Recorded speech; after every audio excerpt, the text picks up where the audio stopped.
بسم اللہ الرحمن الرحیم۔ انڈیا نے جس وقت آرٹیکل 370 اور 35A کو ابالش کیا تو اس سے پہلے انہوں نے کشمیر کے اندر ایمرجنسی نافذ کر دی، وہاں پہ کرفیو لگا دیا گیا، انٹرنیٹ کی سروس کو بند کر دیا گیا، موبائل سروس بند ہو گئی، لاک ڈاؤن، اور پوری طرح سے وہاں پہ ہائیلی ملٹری ایریا بن گیا تھا کشمیر۔ 400 کمپنی کو وہاں پہ تعینات کیا گیا۔ ایک کمپنی جو ہے جس میں 100 سولجر ڈپلائی ہوتے ہیں، اس طرح سے 400 مختلف کمپنی کو کشمیر کے اندر ڈپلائی کر کے وہاں پہ ایمرجنسی نافذ کرنے کے بعد انہوں نے اس بل کو انڈین کانسٹیٹیوشن کے انڈین جو پارلیمنٹ ہے اس کے اندر اس بل کو ڈرافٹ کو پیش کیا جو کشمیریوں کے حق کے بارے میں تھا، جس میں کشمیریوں کو اس کے حوالے سے کوئی آگاہ نہیں کیا گیا۔ ایسی صورتحال میں کشمیر کو اس چیز کا علم تھا کہ کشمیری نے وہاں پہ رائٹ کرنے ہیں، پروٹیسٹ کرنا ہے، وائلنس ہوگی۔ ایسی صورتحال میں انڈیا نے کسی بھی صورت کشمیر کو اور کشمیر کے جو پولیٹیشین ہیں، جو لیڈرز ہیں، یاسین ملک ہے، عمر عبداللہ ہے، مفتی محبوبہ مفتی ہے، ان تمام جو بڑے لیڈرز ہیں ان کو ہاؤس اریسٹ کر دیا گیا۔ کسی شخص کو اس ڈرافٹ کے حوالے سے کوئی انفارمیشن نہیں تھی۔ ایک ہائٹ کریٹ کر کے انہوں نے اپنے اس جو ایک ارادہ تھا، جو ایک RSS کا جو منصوبہ تھا کہ جس کے تحت مودی اپنی ہر جو سپیچ تھی اس کے اندر یہی کہتا تھا کہ وہ کشمیر کو ایک ہندو اسٹیٹ بنائے گا۔ اب وہ ہندو اسٹیٹ ایک اکھنڈ بھارت کی طرف وہ نکل پڑا ہے۔ اب ان کا یہی منصوبہ ہے کہ وہ کشمیر کو انڈیا کے اندر ضم کرے۔ کشمیر کو پہلے اسپیشل سٹیٹس دیا گیا تھا۔ اب جو اسپیشل سٹیٹس ہے اس میں اور جو ایک یونین ٹیریٹریز ہے اس میں کافی ڈیفرنس ہے، کیونکہ یہ مختلف سٹیٹس ہوتے ہیں۔ سب سے اوپر ہوتا ہے اسپیشل سٹیٹس، اس کے نیچے ہوتا ہے نارمل سٹیٹس، جو عام نارمل سٹیٹس کسی بھی سٹیٹ کو دیا جاتا ہے۔ اس کے بعد جو سب سے نیچے ہوتا ہے وہ یونین ٹیریٹری ہوتی ہے، اور یونین ٹیریٹری وہ علاقہ ہوتا ہے کہ جس پہ اس کنٹری کا مکمل ہولڈ ہوتا ہے، اور وہ کسی بھی وقت کسی بھی وائلنس، کسی بھی ایکٹیویٹی کی وجہ سے اور کوئی بھی ریزن رکھ کے اس پہ ڈائریکٹ اپنی ملٹری کو، اپنی پاور کو یوز کر سکتا ہے۔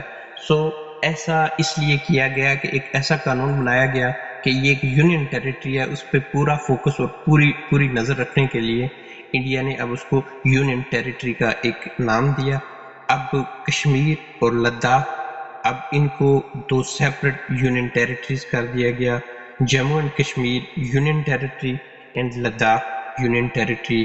اب یہ 2 یونین ٹیریٹری ہوں گی کیونکہ لداخ پہ اور چائنا کے ساتھ لداخ کی وجہ سے کنفلکٹ ہے، اور کشمیر پہ پاکستان اور کشمیر کی وجہ سے کنفلکٹ چلا رہا ہے۔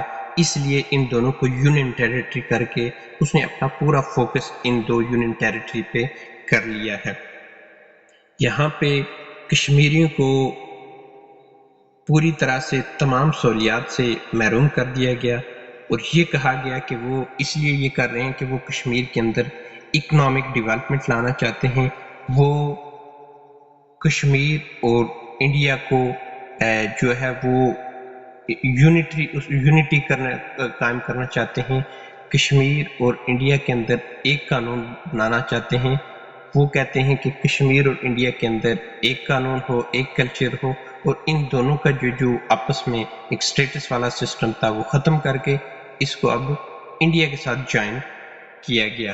اس سے کشمیر کے اندر جاب بڑھیں گی، ٹورزم ڈپارٹمنٹ پروموٹ ہوگا، ایگریکلچر ڈیولپمنٹ بڑھے گی، اور اس طرح سے جو کشمیر کی جو ڈیولپمنٹ ہے، جو فنڈ ہے وہ بھی زیادہ ہوگا، وہ بھی اب ڈائریکٹ جو ہے وہ انڈیا کی طرف سے اس کو ملے گا۔ تو اس طرح سے کچھ ایسے بینیفٹس کا کلیم کیا گیا انڈین گورنمنٹ کی طرف سے کہ وہ انڈین گورنمنٹ ان کو دے گی۔ مگر سب سے اہم یہ چیز ہے کہ اس ڈیسیژن کو لینے سے پہلے کسی بھی صورت کشمیری کو یہ آگاہ نہیں کیا گیا کہ وہ ان کے حوالے سے اتنا بڑا ڈیسیژن لینے کے لیے جا رہے ہیں۔ اب وہاں پہ یہ کلیم کیا گیا کہ کشمیر کے اندر جو گورکھاز ہیں جو پنڈت ہیں اور جو بنگالی ہیں، کچھ بنگلہ دیشی لوگ ہیں جو مائیگریٹ کر کے آئے تھے، تو ان کو وہاں پہ رائٹ نہیں دیا جاتا، ان پہ تشدد کرتے ہیں کشمیری لوگ. سو اب اس کے بعد ان لوگوں کو وہاں پہ رائٹ دیا جائے گا، ان کو بھی وہاں پہ تمام حق حقوق حاصل ہوں گے. اور کشمیر کے اندر جو کشمیریوں کو ایک ڈومیسائل ملتا تھا کشمیر کا، اب وہ انڈیا کا ڈومیسائل ملا کرے گا. تو انڈیا کے اندر جتنی بھی اب پاپولیشن ہے، جتنے انویسٹر ہیں، اب وہ کشمیر کے اندر جائیں گے، وہاں پہ انویسٹمنٹ کریں گے. سب سے بڑا ان کا منصوبہ یہ ہے کہ وہ کشمیر کے اندر جو مسلم پاپولیشن ہے اس کو کم کرنا چاہتے ہیں. اس کے لیے وہ کشمیر کے اندر وہاں پہ ایک سیٹلمنٹ کے آپشن لانچ کریں گے.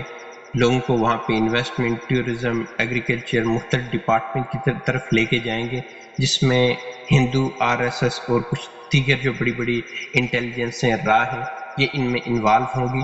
اور وہاں پہ لوگوں کو جا کے سیٹلمنٹ کرنے کے بعد وہاں پہ ہندو اور دوسرے جتنے بھی غیر مسلم ہیں ان کی پاپولیشن کو گروتھ کی جائے گی، تاکہ کل جس وقت کشمیر یہ کہے کہ پلبسائڈ کیے جائے، یہاں پہ مردم شماری کی جائے، تو اس وقت یونائٹڈ نیشن کے تھرو مردم شماری کروا کے جس وقت یہ دیکھیں گے کہ ان کے جو فگرز ہیں وہ جو مردم شماری جو گورنمنٹ کی طرف آ رہی ہے اس میں یہ دیکھیں گے کہ اگر ہندو وہاں پہ اکثریت میں ہو گئے تو پھر یہ اس وقت یونائٹڈ نیشن کی اس ایگریمنٹ پہ آ کے تو مردم شماری کروائیں گے. ایسی صورتحال میں جس وقت مردم شماری ہوگی تو آٹومیٹکلی تمام جو ہندو ہیں وہ انڈیا کو ووٹ کریں گے، اور کشمیر جو ہے وہ آلریڈی انڈیا کے پاس اور انڈیا کی جولی میں گود میں چلا جائے گا. تو یہ ایک ان کا بڑا منصوبہ تھا جس کے تھرو یہ انہوں نے ایسا اقدام کیا. وہاں پہ یونائٹڈ نیشن نے اور جتنے بھی ہیومن رائٹ ہیں، ایمنسٹی انٹرنیشنل ہے، ان تمام نے اس پہ انتہائی تشویش کا اظہار کیا، اور انہوں نے اس پہ بے شمار رپورٹس بھی کی. لیکن اس کے باوجود انڈیا نے جو کرنا تھا وہ اپنی کانسٹیٹیوشن کے اندر وہ تمام چیزیں اس نے امینڈمنٹ کر دی. اب اس فاصلے کو آنے کے بعد اس کا جو نظر ثانی کا ٹائم تھا وہ تو گزر چکا.